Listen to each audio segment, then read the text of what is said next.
படித்ததில் பிடித்த அறிவுச் செல்வம்.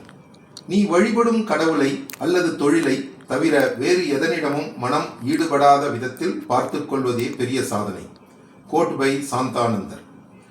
ஒரு ஓட்டப்பந்தய வீராங்கனைக்கும் இளவரசனுக்கும் பந்தயம் நடந்தது. ஓட ஆரம்பித்த கொஞ்ச நேரத்தில் அந்த வீராங்கனை இளவரசனை முந்த ஆரம்பித்து விட்டார். எனவே அவருடைய கவனத்தை திசை திருப்புவதற்காக இளவரசன் தங்கத்தால் ஆன ஆப்பிள் ஒன்றை உருட்டி விட்டான். அதை பார்த்ததும் அதை எடுத்துக்கொள்ளும் ஆவலில் சற்றே வேகத்தை குறைத்தாள் அவள். அதை எடுத்துக்கொண்டு மீண்டும் அவள் ஓட ஆரம்பித்தாள். அப்பொழுது இளவரசன் முத்துக்களால் ஆன மற்றொரு ஆப்பிளை உருட்டிவிட்டான். அதை பார்த்த வீராங்கனையின் வேகம் குறைந்தது. இதையடுத்து வைரத்தாலான ஆப்பிள் ஒன்றை இளவரசன் உருட்டிவிட அவளது கவனம் முழுமையாக சிதறிவிட்டது. ஓட்டத்தின் இலக்கையே மறந்து தோல்வியை தழுவினாள் அவள். மனதில் சஞ்சலம் கொண்ட மனிதன் எப்பொழுதும் தோல்வியில் சிக்கி தவிக்க நேரிடும். இப்படிக்கு நன்றி.